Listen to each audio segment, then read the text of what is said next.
Kalau cerita mengajar yang lain itu, oh iya tuh yang mengajar Tasin Tafiz dulu itu ada yang belum saya sebutkan di video sebelumnya itu di Krukut. Dulu sebelum pandemi itu, sebulan sebelum pandemi itu sempat ke Krukut juga. Itu Fadil sama Hiro namanya. Sempat sampai online juga cuma berhenti. Terus ada tetangganya namanya Mika, SD juga belajar online sampai sekarang. Terus kalau belajar mengajar bahasa Arab dulu pernah juga di Depok juga pernah. Nggak sebagai ahli sih, pengajar ahli nggak. Jadi ya pengajar aja karena mengerti konsep dasarnya bahasa Arab gitu. Jadi sebelum mengajar dipelajari dulu, dipelajari dulu baru diajarkan, disampaikan dengan teknik-teknik mengajar tentunya. Di SMA Al Qudwah dulu pernah. Kalau privatnya sekarang di sini di Bangilan itu, tapi udah selesai beberapa bulan kemarin itu ada Yunus. Nah, di Yunus di rumahnya Ngerojo. Terus yang bahasa Arab, mengajar bahasa Arab sampai sekarang itu di Bangilan di dekat pasar itu, di pesantren Al Ishraq. Ada beberapa tawaran mengajar yang lain cuma belum deal. Yang baru yang masih berjalan itulah pernah mengajar bahasa Inggris juga di Ngerojo di Yunus tadi, cuma sama temannya sama Rian namanya. Bukan ahli juga, jadi mengerti konsep dasarnya. Setelah itu ada panduannya, ada bukunya, dipelajari dulu baru diajarkan. Jadi menurut saya seperti itu sih. Kalau kadang orang yang menguasai ilmu itu belum tentu bisa mengajar. Tapi kalau pengajar itu kadang dia sudah mengerti semua konsep dasar semua ilmu. Tinggal nanti dia memperbanyak referensi, kemudian bisa mengajarkannya. Seperti itu kalau menurut saya sih. Jadi kadang banyak ahli yang tidak bisa mengajar itu. Iya. Jadi karena ilmu pengetahuan dengan teknik mengajar sendiri ini pengetahuan yang lain gitu. Jadi yang harus dikuasai. Di seumpama eh, tasin tafis gitu, harus menguasai tasin tafisnya, harus menguasai cara mengajarnya juga gitu. Dan cara mengajar itu berbeda-beda. Kalau dari SD itu gini mengajarnya, kalau lebih besar lagi gimana mengajarnya, itu berbeda semuanya. Dan alhamdulillah kami mendapat kesempatan dari SD sampai ke pegawai yang pengusaha yang online sampai sekarang itu, yaitu tadi Mas Atman Cibubur, beliau pengusaha. Kalau yang kembali ke Tasin Tafis ya. Hmm, kalau ini nih kita bicara tentang pendidikan itu, kalau mohon maaf banget, boleh kasih saran nih.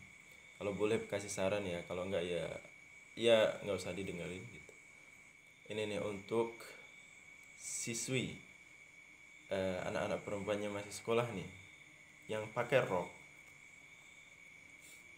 Mohon maaf banget, ini orang tuanya terus guru-gurunya, kalau boleh, ini menurut saya ini lebih baik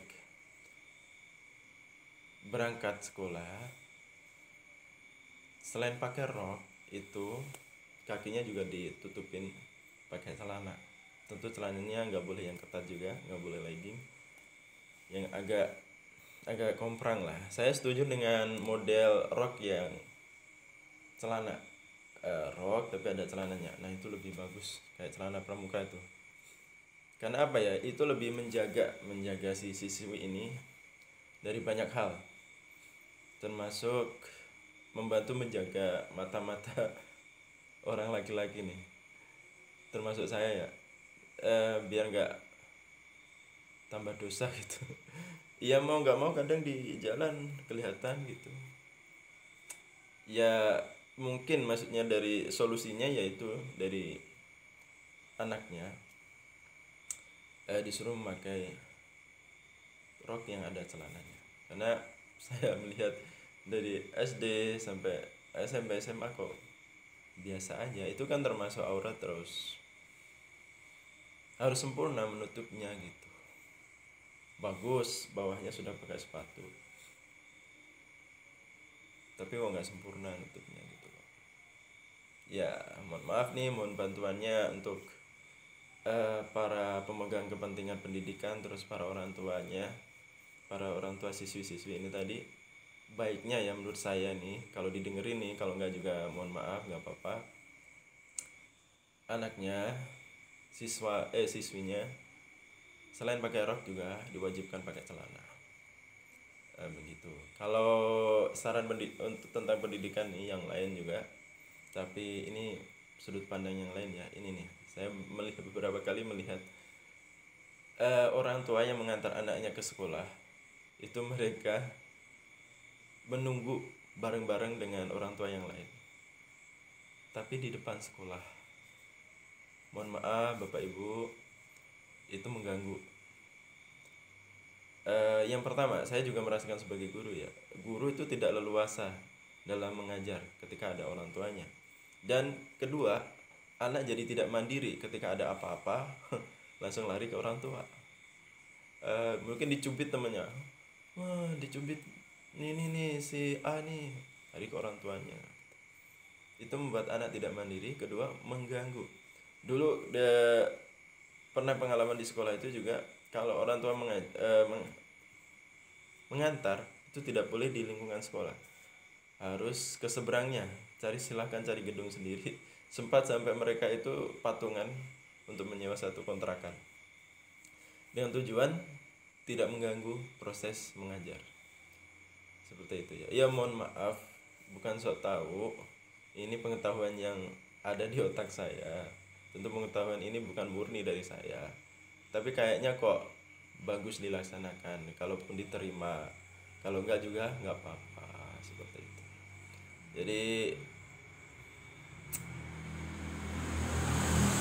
enggak inilah ganggu ganggu ya. Ya seperti itulah. Dan kalau saran pendidikan yang lain bagi orang tua ya, mohon maaf bukan sok tahu juga, untuk pendidikan zaman sekarang itu yang dibutuhkan oleh siswa menurut saya keahlian. Keahlian yang paling banyak sekarang itu otomatis ya, porsi agamanya, pengetahuan agama harus terpenuhi dulu. Sholatnya bagus, ngajinya bagus, dan berikutnya itu komputer, semuanya serba digital zaman sekarang. Kalau bisa harus bisa apapun yang berbau-bau digital. Keahlian pertama yang harus bisa itu. Jadi menurut saya pendidikan itu yang dibutuhkan anak ya yang berbasis keahlian.